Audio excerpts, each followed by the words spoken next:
गोंदिया जिले के देवरी तहसील के किसानों ने रबी फसल की बुआई कर दी है, लेकिन 15 दिन बीत जाने के बावजूद धान फसल के लिए पानी उपलब्ध नहीं हुआ। इसी के चलते देवरी तहसील के किसानों ने शिवसेना के पूर्व विधायक सहसराम कोरेटे के नेतृत्व में मनोहर सागर जलाशय पर आंदोलन शुरू कर दिया है। देवरी तहसील के शिरपुर गाँव के आसपास के किसानों ने खरीफ सीजन में धान की फसल लगाई थी, लेकिन अनियमित बारिश और बाढ़ के कारण फसल को भारी नुकसान हुआ। दूसरी ओर किसानों को अब तक नुकसान का मुआवजा भी नहीं मिला है। रबी सीजन में किसानों ने फिर से धान की खेती की, लेकिन सिंचाई विभाग ने केवल एक बार पानी छोड़ा। फसल की बुआई के बाद जब दोबारा पानी की जरूरत थी तो सिंचाई विभाग ने पानी छोड़ने से इनकार कर दिया। नतीजतन नालों और कुओं का पानी भी सूख गया है, जिससे फसल बचाना मुश्किल हो रहा है। साथ ही पशुओं को भी पानी नहीं मिल पा रहा है। इस गंभीर स्थिति को देखते हुए नाराज किसानों ने शिरपुर गाँव के पास स्थित मनोहर सागर जलाशय पर आंदोलन शुरू कर दिया है। किसानों ने साफ कर दिया है कि जब तक उनकी मांगे पूरी नहीं होती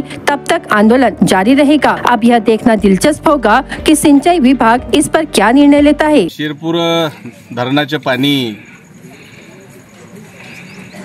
आणि वाघ नदीच्या तीरावर बसलेले दोन्ही थडीवर बसलेले जे शेतकरी आहेत त्यांना ह्या डॅम मधून पाणी मिळालं पाहिजे। ह्या आंदोलनासाठी आपण ह्या मागणी घेऊन ह्या ठिकाणी आज आंदोलन करत आहोत। आज खऱ्या अर्थानं जेव्हा डॅम पूर्णपणे भरतो आणि भरल्याच्या नंतर जेव्हा 7 दरवाजे उघडतात तर ते दोन्ही बाजूला नदी काठावर बसलेल्या लोकांच्या मोठ्या प्रमाणामध्ये नुकसान होतं। पावसाळ्यामध्ये यांचं नुकसान व्हावं आणि त्याची नुकसान भरपाई झाली पाहिजे म्हणून इथला शेतकरी रब्बीच्या हंगामामध्ये रब्बीचं पीक आपल्या शेतात घेतो। पण ह्या अधिकाऱ्यांना काय झालं मला हे कळूनच नाही राहिलं।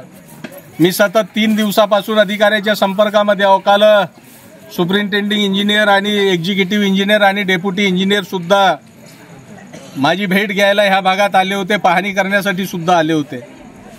आज डॅम मध्ये 53% पाणी असून सुद्धा वाघ नदीला आमची मागणी आहे की फक्त शिरपूर पर्यंत आपण पाणी सोडावं। शिरपूर पर्यंत पाणी सोडले तर आमचे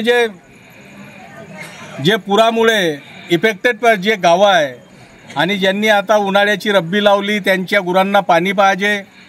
अनेक लोकांनी जे पिण्याच्या पाण्याची नळ योजना आहे त्याच्या विहिरी त्या वाघ नदीमध्ये खोदलेल्या आहे, बांधलेल्या आहे।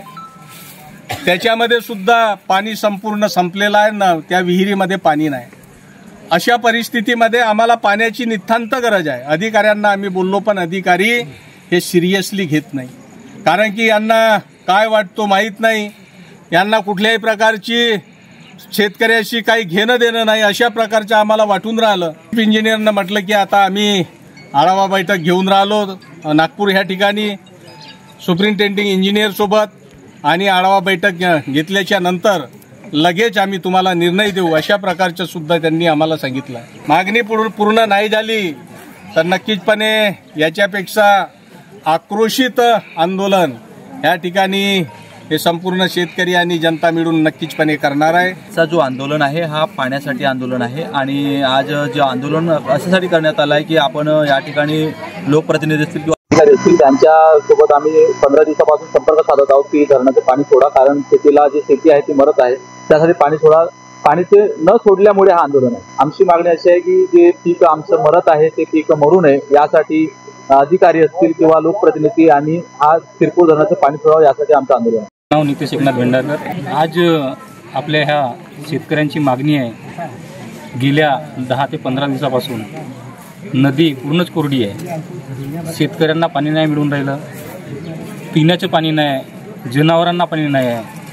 कुठल्याच प्रकारचे आम्ही वारंवार आमदार साहेबांकडे गेले, विद्यमान आमदार त्यांच्याकडे गेलं, कर्मचाऱ्यांना फोन लावलं, मग माजी आमदार कोरोटे साहेब यांच्याकडे गेलं, त्यांनी सर्वांना फोन लावला, तुम्ही चालू करा रिक्वेस्ट केली, तरी पण त्यांना आम्हाला आतापर्यंत कोणताच न्याय न मिळाल्याने आम्ही निर्णय घेतला की एक वेळा आंदोलन करू आणि आमची रब्बीची फसल 3 महिन्याची पूर्ण झाल्या पाहिजे यासाठी आम्ही आज इथे आंदोलनाला बसलो आहे। शेती लावली, डॅम सोडला, पूर्ण ना बुडून गेला, एकही धान झाली नाही।